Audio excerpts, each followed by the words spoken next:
बिस्मिल्लाहिर्रहमानिर्रहीम। अस्सलाम वालेकुम बेटे, उम्मीद है आप सब लोग खैर आफियत से होंगे। आज का लेक्चर हमारा बड़ा ही इंपॉर्टेंट रहेगा सब्जेक्ट वर्ब अग्रीमेंट के हवाले से और एंटीसीडेंट प्रोनाउन अग्रीमेंट के हवाले से। तो आज के लेक्चर को आपने एंड तक देखना है, हर चीज को नोट डाउन करना है, हर चीज को गौर से समझना है और जो बात समझ में नहीं आएगी वो मुझसे पूछ लेनी है। देखें, आज के लेक्चर में हम तीन काइंड्स पढ़ने वाले हैं प्रोनाउन की, डिस्ट्रीब्यूटिव, रेसिप्रोकल और इंडेफिनेट। ठीक है, और इंडेफिनेट में जाकर आप देखेंगे कि मैं क्यों ऐसा कह रहा हूं कि सब्जेक्ट वर्ब अग्रीमेंट के लिए बड़ा जरूरी है आज वाली तीन काइंड्स। आप देखें, डिस्ट्रीब्यूटिव का वर्ड जब हम बोलते हैं तो डिस्ट्रीब्यूटिव याद रखिएगा, हम चार प्रोनाउंस को, चार वर्ड्स को डिस्ट्रीब्यूटिव प्रोनाउन बोलते हैं। और ये चार वर्ड हमारे पास कौन कौन से हैं? ये चार वर्ड्स हैं ईच, चार वर्ड्स में से हमारे पास सेकंड वर्ड है एवरी, चार वर्ड्स में से थर्ड वर्ड हमारे पास है आइदर और उसके बाद है हमारे पास बेटे नाइदर। इन चार टर्म्स को, इन चार वर्ड्स को हम क्या बोलते हैं बेटे? इनको हम बोलते हैं डिस्ट्रीब्यूटिव प्रोनाउन। और डिस्ट्रीब्यूटिव प्रोनाउन आप देख रहे होंगे कि हम इन्हें क्यों बोलते हैं, क्योंकि ये वर्ड्स हमें बताते हैं कि हमने दिए हुए सब्जेक्ट्स को इंडिविजुअली ट्रीट करना है या कलेक्टिवली ट्रीट करना है।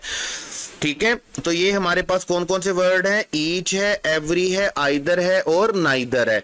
और दो प्रोनाउंस हमारे पास इस तरह के हैं, दो वर्ड्स हमारे पास इस तरह के हैं जिनको हम बोलते हैं रेसिप्रोकल प्रोनाउन। और ये वर्ड्स हमारे पास कौन से हैं? ये वर्ड्स हैं हमारे पास each other and one another. इन दो वर्ड्स को बेटे हम क्या बोलते हैं? इन दो वर्ड्स को हम बोलते हैं रेसिप्रोकल प्रोनाउन। जब भी आपके जहन में डिस्ट्रीब्यूटिव प्रोनाउन आए तो चार वर्ड्स आपके जहन में आने चाहिए, ईच, एवरी, आइदर और नाइदर। और जब भी आपके सामने दो वर्ड्स आएंगे ईच अदर और वन एन अदर, तो आपको पता होना चाहिए कि आप कौन से प्रोनाउन की कौन सी काइंड की बात कर रहे हैं, रेसिप्रोकल की। अब देखें, ये जो डिस्ट्रीब्यूटिव और रेसिप्रोकल है ना, पेपर में इनका क्वेश्चन किस तरह बनेगा या पेपर पॉइंट ऑफ व्यू से हमें क्या चीजें इनके बारे में पता होनी चाहिए। अब ये तो हमें पता चल गया कि इन चार टर्म्स को हम डिस्ट्रीब्यूटिव बोलते हैं और इन दो टर्म्स को हम क्या बोलते हैं? रेसिप्रोकल बोलते हैं। पेपर के हवाले से हमने क्या याद रखना है कि हमने इनको सेंटेंस में यूज कैसे करना है। देखिए, हमारे पास कुछ वर्ड्स इस तरह के होते हैं जो कि हम यूज करते हैं दो सब्जेक्ट्स के लिए, और कुछ वर्ड्स हमारे पास इस तरह के होते हैं कि हम अगर उसी सिचुएशन में रहते हुए दो से ज्यादा की बात करें तो फिर हमें अपने ये वाले वर्ड यूज करने होते हैं। जैसे देखें, आप बिटवीन का वर्ड पढ़कर आते हैं और आप समझते हैं कि बिटवीन का मतलब क्या होता है? दो के दरमियान। लेकिन जब आप दो से ज्यादा के दरमियान की बात करेंगे तो फिर आप बिटवीन का वर्ड यूज नहीं करेंगे, फिर आप कौन सा वर्ड यूज करेंगे? अमंग का वर्ड यूज करेंगे। ट्रांसलेशन में कोई डिफरेंस नहीं होता, बिटवीन का मतलब भी दरमियान होता है, अमंग का मतलब भी दरमियान होता है। लेकिन जब आप दो सब्जेक्ट्स की बात कर रहे होंगे तो आपको बिटवीन यूज करना है, और जब आप दो से ज्यादा की बात कर रहे होंगे तो तब आपको क्या यूज करना है? अमंग करना है। जैसे देखिए, हम कुछ एग्जांपल्स भी साथ साथ देखेंगे। फर्स्ट एग्जांपल देखिएगा, divide the prize between Ali and Ahmad. आप देखें, यहां पर हम कितने सब्जेक्ट्स की बात कर रहे हैं? दो सब्जेक्ट्स की बात कर रहे हैं, तो डेफिनेटली फिर हम वर्ड भी कौन सा यूज करेंगे? बिटवीन यूज करेंगे। सेकंड एग्जांपल देखिएगा, distribute the sweets among the children. Among the children का मतलब हमें तादाद नहीं बताई गई, प्लूरल यूज किया गया है, तो इसका मतलब डेफिनेटली ये क्या रहे होंगे? ये दो से ज्यादा कंसीडर होंगे, इसलिए हम बिटवीन का वर्ड यूज नहीं करेंगे बल्कि क्या यूज करेंगे? अमंग का वर्ड यूज करेंगे। इसी तरह जब हम दोनों की बात करेंगे, दो की बात करेंगे तो हम कौन सा वर्ड यूज करते हैं? बोथ। और अब जब हम दो से ज्यादा की बात करेंगे, सब, तो फिर हम कौन सा वर्ड यूज करते हैं? ऑल का वर्ड यूज करते हैं। ट्रांसलेशन दोनों की सेम होती है, दोनों का मतलब क्या होता है? सब। लेकिन दो के जब वर्ड यूज करेंगे, दो सब्जेक्ट्स की बात करेंगे तो बोथ आएगा, दो से ज्यादा की बात करेंगे तो क्या आएगा? ऑल आएगा। जैसे एग्जाम्पल देखिएगा, अपने पास, आपके पास एग्जाम्पल क्या है कि बोथ पेरेंट्स वर सपोर्टिव। अब बोथ पेरेंट्स का मतलब क्या है? बोथ पेरेंट्स का मतलब है फादर एंड मदर। जब हम बात कर रहे हैं दो पार्टीज की, दो सब्जेक्ट्स की, तो डेफिनेटली हम कौन सा वर्ड यूज करेंगे बेटे? बोथ का। और ऑल दी गेस्ट जब गेस्ट्स की बात हुई है, प्लूरल की बात हो रही है, तो इसका मतलब हम दो से ज्यादा की बात कर रहे हैं, तो इसलिए हमने कौन सा वर्ड यूज किया, आल का। तो आपने याद रखना है सेंटेंस में जब ये वर्ड्स आए तो आपने ये समझ लेना है कि मुझे कब मुझे कब दो वाले वर्ड यूज करने हैं और कब दो से ज्यादा वाले। जैसे देखें, आइदर का वर्ड जहां पर भी आएगा आपने याद रखना है, आपने आइदर का मतलब होता है दो में से एक। आइदर का मतलब आपके पास क्या होता है, दो में से एक। और नाइदर का मतलब होता है आपके पास दो में से दोनों ही नहीं, ठीक है। लेकिन ये तब आपने आइदर और नाइदर यूज करना है जब आप दो की बात कर रहे होंगे। और अगर आप बात कर रहे होंगे कि ज्यादा में से एक, तो फिर आपने क्या यूज करना है, एनीवन। और जब आप बोलेंगे ज्यादा में से कोई नहीं, तो फिर आपने कौन सा वर्ड यूज करना है, नो वन या नन। जैसे एग्जांपल्स देखिएगा, you can sit on either of these chairs. अब आइदर ऑफ दीज चेयर्स का मतलब क्या है कि यहां पर कितनी चेयर्स की बात हो रही है, यहां पे दो चेयर्स की बात हो रही है, ठीक है। और उसके बाद अगर हम बोलेंगे anyone can join the team, तो एनीवन का मतलब है कोई भी, ज्यादा में से कोई भी, ठीक है। उसके बाद है neither of the two girls, जब बात ही दो गर्ल्स की हो रही है तो डेफिनेटली हम कौन सा वर्ड यूज करेंगे, नाइदर। इसी तरह none of the five boys, जब ज्यादा की बात हो रही है तो हम कौन सा वर्ड यूज करेंगे बेटे, नन का वर्ड यूज करेंगे, ठीक है। इसी तरह नेक्स्ट वन देखिएगा, ईच अदर और वन एन अदर, जिनको हम रेसिप्रोकल प्रोनाउन बोलते हैं। ईच अदर और वन एन अदर का मतलब क्या होता है, दोनों की ट्रांसलेशन क्या होती है कि आपस में, ठीक है, दरमियान में। लेकिन जब आप दो की बात करेंगे तो आप क्या यूज करेंगे, ईच अदर। और जब आप दो से ज्यादा की बात करेंगे तो आप कौन सा वर्ड यूज करेंगे, वन एन अदर यूज करेंगे। ये डिफरेंस होता है ईच अदर और वन एन अदर में। और इन दोनों को हम क्या बोलते हैं, इन दोनों को हम बोलते हैं रेसिप्रोकल प्रोनाउन। अब जैसे देखिएगा एग्जांपल्स में, द टू ब्रदर्स, जब दो भाइयों की बात हो रही है तो फिर डेफिनेटली हम कौन सा वर्ड यूज करेंगे, ईच अदर। इसी तरह द क्लासमेट्स, जब क्लासमेट्स की बात हो रही है, प्लूरल की बात हो रही है और तादाद नहीं बताई गई, तो डेफिनेटली हम क्या यूज करेंगे, वन एन अदर। इसी तरह नेक्स्ट आपके पास वर्ड है ईच और एवरी। और याद रखिएगा ईच पर्टिकुलरली हम वहां पर यूज करेंगे जब दो कहा गया होगा, और दो से ज्यादा के लिए हम क्या यूज करेंगे बेटे, एवरी यूज करेंगे। जैसे each of the two players, जब दो की बात हो रही है तो हम कौन सा वर्ड यूज करेंगे, ईच। और जब दो से ज्यादा की बात हो रही है, एवरी स्टूडेंट, जब ज्यादा स्टूडेंट की इंडिविजुअली बात आप करते हैं तो देन आप कौन सा वर्ड यूज करते हैं, एवरी यूज करते हैं। मतलब जब ऑप्शन लिमिटेड हो ना, जब आप बात ही दो की कर रहे हो, आप लिमिटेड हो दो तक, तो डेफिनेटली आपने इनमें से कोई टर्म यूज करनी है। और जब आप दो से ज्यादा की बात कर रहे हो जिसमें आपके पास कोई लिमिट ना हो सब्जेक्ट्स की, दो से ज्यादा कितने ही हो सकते हैं, तो ऐसी सूरत में हम इनमें से कोई वर्ड यूज करते हैं। इसी तरह वैसे तो ये रूल एडजेक्टिव का है, लेकिन चूंकि इससे रिलेटेड है तो मैंने यहां पर लिख दिया कंपैरेटिव और सुपरलेटिव डिग्री। याद रखिएगा, जब आप दो को कंपेयर कर रहे होते हैं तो देन आप कौन सी डिग्री यूज करते हैं, कंपैरेटिव। और जब आप दो से ज्यादा को कंपेयर कर रहे होते हैं तो देन आप कौन सी डिग्री यूज करते हैं, सुपरलेटिव, ठीक है। तो ये वर्ड्स आपने सारे के सारे याद रखने हैं। ये वर्ड्स दो के लिए यूज होते हैं और ये वर्ड्स, ये टर्म्स हम किसके लिए यूज करते हैं, दो से ज्यादा के लिए। जैसे देखिए, of the two boys, of the two books, जब दो बुक्स की बात हुई तो हमने क्या लिखा, बेटर। बेटर कौन सी डिग्री होती है हमारे पास, कंपैरेटिव। और जब हमने बोला of the all books, of the all books का मतलब दो से ज्यादा की बात होगी, तो देन हमने कौन सी डिग्री यूज की, सुपरलेटिव डिग्री। तो याद रखिएगा, each, every, either, neither use होता है, इनको हम क्या बोलते हैं, डिस्ट्रीब्यूटिव। ईच अदर और वन एन अदर का तो हम ग्रामर में क्या बोलते हैं, रेसिप्रोकल। लेकिन पेपर पॉइंट ऑफ व्यू से जो बात हमें याद रखनी है वो ये याद रखनी है कि इनका डिफरेंस क्या है, इनको हम यूज कैसे करेंगे, सेंटेंस में इनका क्वेश्चन कैसे बन सकता है। तो सेंटेंस में इनका क्वेश्चन बनेगा कि पेपर में हमें ये दिया जाएगा कि दो के लिए कौन सा वर्ड यूज किया गया होगा और दो से ज्यादा के लिए। तो हमें ये ख्याल रखना है कि दो के लिए, दो सब्जेक्ट्स के लिए कौन से वर्ड यूज होते हैं और दो से ज्यादा के लिए कौन से वर्ड यूज होते हैं। तो टेक्निकली आपको ये पैराग्राफ, ये जो टेबल है, ये अच्छे तरीके से आपको रट लेना है, याद कर लेना है। उसके बाद देखिए हमारे पास है इंडेफिनेट प्रोनाउन। देखें इंडेफिनेट प्रोनाउन क्या होता है, इससे पहले अगर मैं बात करूं, देखिए पर्सनल प्रोनाउन क्या होता है, जब हमें पता होता है कि हम किस पर्सन के लिए प्रोनाउन यूज कर रहे हैं। हम किस पर्सन के लिए प्रोनाउन यूज कर रहे हैं हम उसको क्या बोलते हैं, पर्सनल प्रोनाउन। स्पेसिफिक हो जाता है। जैसे फर्ज करें अगर हम असलम के लिए ही यूज कर रहे हैं तो हमें पता है कि हम ही किसके लिए यूज कर रहे हैं। ये मैंने आपको फर्स्ट लेक्चर में भी बताया।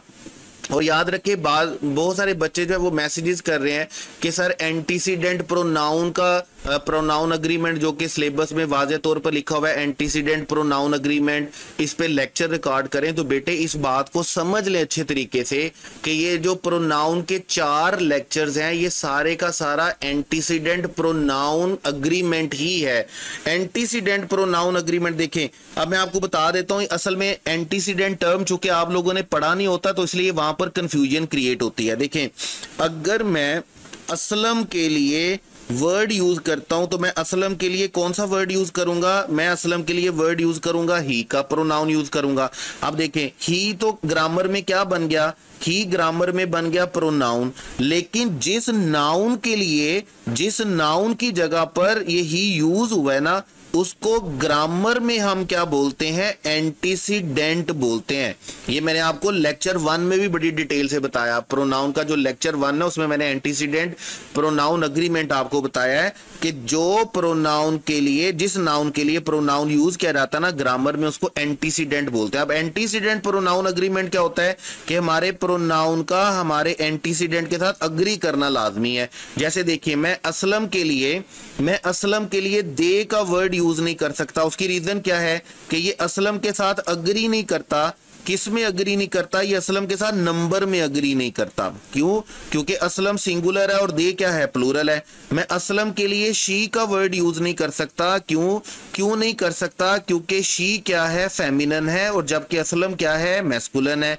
इसी तरह मैं यहां पर अगर सेंटेंस बोलूं Aslam is going to school और मैं बोलूं he is a good student, तो मैं him is a good student नहीं लिख सकता। मुझे क्या लिखना है, he is a good student, क्योंकि हिम उसके साथ किस में अग्री नहीं करता, केस में अग्री नहीं करता। तो याद रखिएगा हमारे प्रोनाउन का हमारे एंटीसीडेंट के साथ अग्री करना जरूरी है। नंबर 1 नंबर में, नंबर 2 जेंडर में, और नंबर 3 किस में, केस में। तो मैंने आपको एक एक करके वो चीज बताई है प्रोनाउन अग्रीमेंट में, एंटीसीडेंट प्रोनाउन अग्रीमेंट में, जिसको आप नाउन प्रोनाउन अग्रीमेंट भी बोल सकते हैं। ये लेक्चर 1 आपने अच्छे तरीके से देख लेना प्रोनाउन का। अब उसके बाद देखें इंडेफिनेट प्रोनाउन हम क्या बोलते हैं कि इंडेफिनेट प्रोनाउन भी हम वो प्रोनाउन है जो पर्सन्स के लिए यूज किए जाते हैं, लेकिन ये वो प्रोनाउन है जो अनआइडेंटिफाइड पर्सन के लिए यूज होते हैं।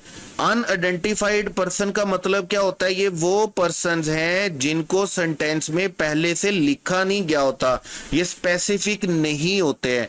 ठीक है, अगर स्पेसिफिक हो जाएं तो फिर हम इनके लिए क्या यूज करेंगे, अगर स्पेसिफिक हो तो फिर हम इनके लिए क्या यूज करेंगे, पर्सनल प्रोनाउन। लेकिन चूंकि ये स्पेसिफिक नहीं होते इसलिए हम इनको क्या बोलते हैं बेटे, इंडेफिनेट प्रोनाउन बोलते हैं। इंडेफिनेट प्रोनाउन टेक्निकली वो प्रोनाउंस होते हैं जो अनआइडेंटिफाइड पर्सन के लिए यूज किए जाते हैं, जिन्हें सेंटेंस में पहले से मेंशन नहीं किया गया होता। पेपर के हवाले से, सब्जेक्ट वर्ब एग्रीमेंट के हवाले से और एंटीसीडेंट प्रोनाउन के हवाले से आपने 3 तरह के इंडेफिनेट प्रोनाउन ज़हन में रखने हैं। देखें पहला इंडेफिनेट प्रोनाउन ये है कि जिनको हमेशा आपने सिंगुलर ट्रीट करना है। जैसे हमारे पास है anyone, anybody, anything, someone, somebody, something, और आप ये देख रहे होंगे ये जितने के जितने सारे वर्ड्स हैं ना, ये सारे के सारे वो वर्ड्स हैं जो हम इन जनरल यूज करते हैं, जो हम किसी खास नाउन के लिए, स्पेसिफाइड नाउन के लिए, पर्टिकुलर नाउन के लिए, आइडेंटिफाइड नाउन के लिए यूज नहीं करते। ये इन जनरल यूज होने वाले पहली तरह के इंडेफिनिट प्रोनाउंस हैं जिनको हमने हमेशा क्या ट्रीट करना है बेटे, सिंगुलर ट्रीट करना है। जैसे एग्जांपल्स में देख लीजिएगा, समवन हैज लेफ्ट। अब समवन का मतलब क्या है, सिंगुलर तो क्या आएगा, हैज। एवरीबॉडी का मतलब सिंगुलर तो क्या आएगा, इज। ईच का मतलब सिंगुलर तो क्या आएगा, वाज। नोबॉडी का मतलब सिंगुलर तो क्या आएगा, नोज। और एनीवन का मतलब क्या है, या सिंगुलर, तो इसके साथ हम कैन सॉल्व लिखेंगे। और मॉडल ऑक्सिलरी में तो सिंगुलर प्लूरल होता नहीं, तो इसलिए यहां पर हमें ज्यादा परेशान होने की जरूरत नहीं है। लेकिन आपने याद रखना है है, ये वो इंडेफिनिट प्रोनाउंस हैं जिनको आपने हमेशा हमेशा क्या ट्रीट करना है, सिंगुलर ट्रीट करना है। Anyone, anybody, anything, someone, somebody, something, everyone, everybody, इन जितने भी प्रोनाउंस दिए हुए हैं ये सारे के सारे आपके पास हमेशा क्या ट्रीट होंगे, प्लूरल ट्रीट होंगे। उसके बाद आपके पास दूसरी तरह के इंडेफिनिट प्रोनाउंस हैं जो हमारे पास हमेशा हमेशा क्या ट्रीट होंगे, प्लूरल। और ये कौन से हमारे पास, मैनी है, फ्यू है, सेवरल है और बोथ है। ठीक है, जैसे अगर आप एग्जांपल्स देखेंगे, मैनी हैव अप्लाइड। अच्छा, अब यहां पर एक और बात भी याद रखिएगा, देखें अगर यहां पर मैनी लिखा हुआ है ना, तो ये मैनी डायरेक्टली सब्जेक्ट के तौर पर यूज होगा तो हम इसको इंडेफिनिट प्रोनाउन बोलेंगे। लाइक अगर मैं बोल दूं इसको, मैं बोल दूं मैनी स्टूडेंट्स, तो फिर हमारा सब्जेक्ट मैनी नहीं रहेगा, फिर हमारा सब्जेक्ट क्या रहेगा, स्टूडेंट्स। और मैनी क्या कर रहा होगा, मैनी उसकी तादाद बता रहा होगा, तो यहां पर हम मैनी को बेटे क्या बोलेंगे, क्वांटिफायर बोलेंगे। याद रखिएगा, इन जितने भी वर्ड्स लिखे हुए हैं इन सारे वर्ड्स को हमने इंडेफिनिट प्रोनाउन तब बोलना है जब हम इनके साथ कोई भी नाउन स्पेसिफाई नहीं करते हैं। जैसे देखें नंबर 2 पे लिखा हुआ है फ्यू, और मैं सेंटेंस में लिख दूं फ्यू बॉयज। अब अगर मैं फ्यू बॉयज लिख देता हूं तो इसका मतलब वहां पर फ्यू क्वांटिफायर के तौर पर यूज होगा, जो हमने नाउन में पढ़ा पूरे का पूरा एक टॉपिक, और बड़ा इंपॉर्टेंट टॉपिक आपका, वो भी सब्जेक्ट वर्ब एग्रीमेंट के लिए। यहां पर फ्यू जो है जो क्वांटिफायर के तौर पर यूज होगा, यहां पर फ्यू इंडेफिनिट प्रोनाउन के तौर पर यूज नहीं होगा। इंडेफिनिट प्रोनाउन के तौर पर यूज तब होगा जब इसको डायरेक्टली सब्जेक्ट के तौर पर यूज किया जाएगा, इसके साथ कोई नाउन नहीं लिखा जाएगा, और इसको ट्रीट क्या किया जाएगा, प्लूरल। जैसे देखिए मैनी को क्या ट्रीट किया गया है, फ्यू को क्या ट्रीट किया गया है, अंडरस्टैंड, प्लूरल ट्रीट किया गया है। सिंगुलर ट्रीट किया जाता तो यहां पर अंडरस्टैंड्स लिखा हुआ होता। सेवरल, अगेन वही बात है कि अगर मैं लिख दूं सेवरल प्रॉब्लम्स, तो यहां पर सेवरल जो है वो क्वांटिफायर होगा, लेकिन यहां पर आप देख रहे होंगे कि सेवरल को डायरेक्ट पर्सन, आइडेंटिफाई पर्सन के लिए के तौर पर लिखा गया है कि कुछ लोग, कोई लोग। इसी तरह बोथ का मतलब क्या है कि अगर मैं लिख दूं बोथ बॉयज, तो ऐसी सूरत में बोथ फिर क्या बन जाएगा, हमारे पास बोथ इंडेफिनिट प्रोनाउन नहीं रहेगा। बोथ इंडेफिनिट प्रोनाउन तब होगा जब डायरेक्टली बोथ क्या रहेगा, सब्जेक्ट के तौर पर यूज होगा। इसी तरह अगेन मैनी आ गया, और आप देख रहे हैं बोथ के लिए भी वर आ गया, मैनी के लिए भी वर आ गया। ये वो इंडेफिनिट प्रोनाउंस हैं, ये वो इंडेफिनिट प्रोनाउंस हैं जिनको आपने हमेशा क्या ट्रीट करना है, प्लूरल। और याद रखना है ये सिंगुलर हो, प्लूरल हो या सिंगुलर प्लूरल हो, इंडेफिनिट प्रोनाउन हम इनको बोलते ही इसलिए हैं क्योंकि इनके साथ स्पेसिफिक नाउन मेंशन नहीं किया गया होता। अब इसके बाद हमारे पास तीसरी तरह के प्रोनाउन वो हैं जो सिंगुलर भी हो सकते हैं और प्लूरल भी हो सकते हैं। ये डिपेंड करता है सेंटेंस में किस चीज के ऊपर, ये डिपेंड करता है सेंटेंस में कॉन्टेक्स्ट के ऊपर। जैसे देखिए ये वर्ड आपके पास कौन से हैं, ऑल है। अब पहला वर्ड आपके पास कौन सा है, डेफिनेट प्रोनाउन कौन सा है, ऑल है। अब जैसे देखिएगा सेकंड वन आपके पास है एनी, थर्ड वन है मोर, उसके बाद मोस्ट, सम और नन। और खास तौर पर आपने इन दो टर्म्स को देख लेना है जो कि सब्जेक्ट वर्ब एग्रीमेंट के लिहाज से भी बड़े इंपॉर्टेंट है। आप जैसे एग्जांपल देखेंगे, फर्स्ट एग्जांपल देखिएगा, सम ऑफ द मिल्क। अब चूंकि सम मिल्क के लिए यूज हुआ है तो इसलिए इसको डेफिनेटली अनकाउंटेबल की वजह से क्या ट्रीट करेंगे, सिंगुलर। और जब आप बोलेंगे सम ऑफ द बुक्स, तो बुक्स चूंकि प्लूरल आ गया तो फिर हम क्या बोलेंगे, आर। तो आप ये नहीं कह सकते कि आपने सम को सिंगुलर ट्रीट करना है या सम को प्लूरल ट्रीट करना है, ये सेंटेंस पर डिपेंड करता है। सेंटेंस में सम सिंगुलर भी हो सकता है और सम प्लूरल भी हो सकता है। लेकिन आपने याद रखना है जैसे नन है और मोस्ट है, बहुत सारे स्टूडेंट्स इस बात में कंफ्यूज होते हैं और बार बार क्वेश्चन पूछते हैं कि सर हमने नन को सिंगुलर ट्रीट करना है या प्लूरल ट्रीट करना है, मोस्ट को सिंगुलर ट्रीट करना है या प्लूरल ट्रीट करना है। तो अपने याद रखना है ये उन वर्ड्स में से एक है, उन एक्सप्रेशन में से एक है जो कॉन्टेक्स्ट पे डिपेंड करता है। अगर इनके साथ सिंगुलर नाउन आएगा तो आप सिंगुलर ट्रीट करेंगे, अगर इनके साथ प्लूरल नाउन आएगा तो प्लूरल ट्रीट होगा। जैसे देखिए नन ऑफ द क्वेश्चंस, अब क्वेश्चंस क्या लिखा हुआ है, प्लूरल लिखा हुआ है तो हमने इसको क्या ट्रीट किया, आर। और लिखा हुआ है नन ऑफ द मनी, अब मनी अनकाउंटेबल है, सिंगुलर है तो हमने इसको क्या ट्रीट कर दिया, सिंगुलर। इसी तरह मोस्ट वाले मामले में देखिएगा, most of the work, work क्या है, अनकाउंटेबल, तो क्या ट्रीट होगा, सिंगुलर। और जब आप बोलेंगे मोस्ट ऑफ द प्लेयर्स, तो मोस्ट ऑफ द प्लेयर्स को आपने क्या ट्रीट करना है बेटे, प्लूरल ट्रीट करना है। तो आपने याद रखना है ये वो एक्सप्रेशन है जो सिंगुलर भी हो सकते हैं, वो इंडेफिनिट प्रोनाउन है जो सेंटेंस में सिंगुलर भी हो सकते हैं और प्लूरल भी हो सकते हैं। ये डिपेंड करता है सेंटेंस में किस चीज के ऊपर, डिपेंड करता है सेंटेंस के कॉन्टेक्स्ट के ऊपर। तो इंडेफिनिट प्रोनाउन आपने याद रखना है। इंडेफिनिट प्रोनाउंस वो प्रोनाउंस होते हैं जो हम अनआइडेंटिफाइड नॉन स्पेसिफाइड प्रोनाउन के लिए नाउन्स के लिए यूज करते हैं। 3 तरह के होते हैं। नंबर 1 ये होते हैं कि कौन से जो हमेशा सिंगुलर ट्रीट होंगे, नंबर 2 होते हैं कौन से जो प्लूरल हैं, और नंबर 3 कौन से होते हैं जिन जो सिंगुलर भी हो सकते हैं और प्लूरल भी हो सकते हैं। डिपेंड करता है सेंटेंस पे कि आपने उनको सिंगुलर ट्रीट करना है या प्लूरल ट्रीट करना है। तो ये थी बेटे आज के लेक्चर के लिए हमारे पास 3 काइंड्स, डिस्ट्रीब्यूटिव, रेसिप्रोकल और इंडेफिनिट प्रोनाउन। और आपने ये जितने भी इंडेफिनिट प्रोनाउन है, देखिए आज के लेक्चर में से 2 चीजें तो आपने मस्ट लाजमी तौर पर रट्टा मारनी है।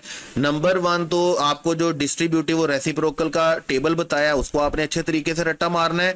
और नंबर 2 ये जो आपको सिंगुलर, प्लूरल और ये सिंगुलर और प्लूरल थर्ड वन जो ग्रुप आपको वर्ड्स बताए, ये सारे आपने याद रखने हैं ताकि आपको पता हो कि आपने किन प्रोनाउन को सिंगुलर ट्रीट करना है, किन को प्लूरल ट्रीट करना है, और किन को आपने सिंगुलर भी ट्रीट कर सकते हैं और प्लूरल भी, जो सेंटेंस पे डिपेंड करता है। तो कोई बात अगर समझ में नहीं आई हो, कोई बात समझ में नहीं आई है, वो पूछ लेनी है। और इसके बाद जो प्रोनाउन का 4th लेक्चर है वो तो आपने किसी सूरत भी मिस नहीं करना, क्योंकि मैं आपको बताऊं कि 99.9% मैं अश्योर करता हूं आपको इस बात के लिए कि अगर प्रोनाउन में से क्वेश्चन बना तो बिलीव मी या तो पर्सनल प्रोनाउन का बनेगा या रिलेटिव प्रोनाउन का बनेगा। बाकी तो रूल्स ही बिल्कुल छोटे छोटे से हैं, छोटी छोटी सी बातें हैं। तो पेपर बनाने वाले के लिए कोई ऐसी विंडो रहती नहीं है इसमें से। तो नेक्स्ट लेक्चर जो हमारा होगा वो प्रोनाउन का लास्ट लेक्चर होगा हमारे पास, रिलेटिव प्रोनाउन का, जो कि बड़ा ही इंपॉर्टेंट है। और आपने लाजमी तौर पर अच्छे बच्चों की तरह उसमें से एक एक चीज को समझना है, पढ़ना है, ताकि पेपर वाले दिन चरसी भंगी नशई बन के ना जाएं और अच्छे तरीके से अच्छे बच्चों की तरह जाकर पेपर दें। Wish you all the best. Allah Hafiz.